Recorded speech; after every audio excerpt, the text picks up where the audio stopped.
नाजरीन, अगर आपको लगता है कि मन मर्जी की कहानी में सब कुछ ठीक होने जा रहा है तो आप गलती पर हैं। कहानी एक ऐसे मोड़ पर पहुंच चुकी है जहां हर किरदार अपने माजी के फैसलों का हिसाब दे रहा है और किस्मत किसी के लिए मेहरबान हो रही है तो किसी के लिए बेरहम। हसन साहब ने एक बड़ा कदम उठाया है। वो अब ज़ारा के साथ इंसाफ करना चाहते हैं, इसलिए अपने बिजनेस की बड़ी जिम्मेदारी इसके हवाले कर दी है। नाजरीन, यह कोई आम फैसला नहीं था। हसन साहब जानते हैं कि ज़ारा बिल्कुल वही कर सकती है जो सीरत चाहती थी, और शायद यही वजह है कि ज़ारा खुशी से निहाल होकर घर लौटती है। जैसे ही वो अंदर आती है, चेहरे पर खुशी झलक रही होती है। वो सीधा सईदा बेगम के पास जाती है और जो खबर सुनाती है वो किसी धमाके से कम नहीं होती। सईदा बेगम की खुशी का कोई ठिकाना नहीं रहता। वो फौरन अल्लाह का शुक्र अदा करती हैं और ज़ारा से कहती हैं, देखा, मैं ना कहती थी कि अल्लाह हमारे लिए बेहतर सोचता है, बस हमें इसका इल्म नहीं होता। और देखो, मंशा ने कितने उल्टे सीधे हरबे इस्तेमाल किए अमीर बनने के लिए, मगर मिला क्या?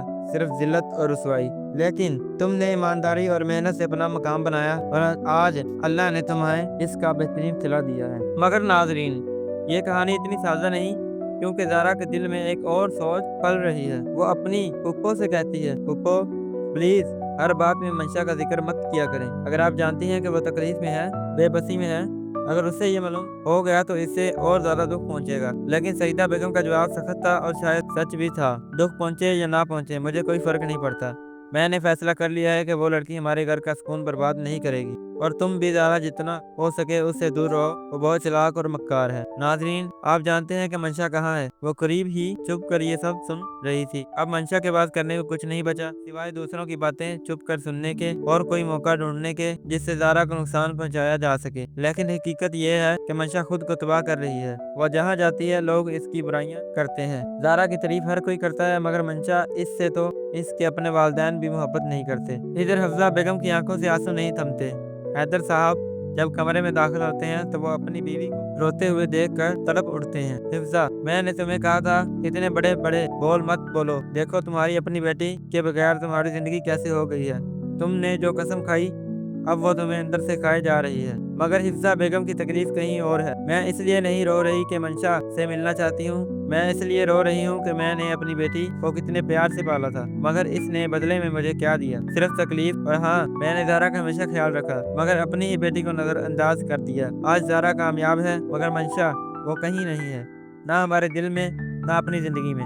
नाजरीन, इधर मंशा की जिंदगी बर्बाद हो चुकी है, मगर वो अब भी बाज नहीं आई। और जब सईदा बेगम ऐसे कपड़ों में देखती है जो शायद इसके हाल के मुताबिक नहीं, तो गुस्से से कहती है, तुम्हारी बच्ची दुनिया से चली गई, तुम्हें तलाक हो गई है, मगर तुम्हें कोई परवाह नहीं। क्या तुम्हें शर्म नहीं आती? तलाक याफ्ता औरतों को ऐसे कपड़े नहीं पहनने चाहिए। यह सुनकर मंशा का पारा चढ़ जाता है। मंशा के दिन भी इतने बुरे नहीं हुए तो वो किसी की उतरन पहने। मैं वो ज़ारा नहीं जिससे मैंने हमेशा अपनी पुरानी चीजें दी हैं। नाजरीन, यहाँ कहानी एक और धमाकेदार मोड़ पर आ चुकी है। सईदा बेगम का चेहरा गुस्से से सुर्ख हो जाता है और वह बरस पड़ती है।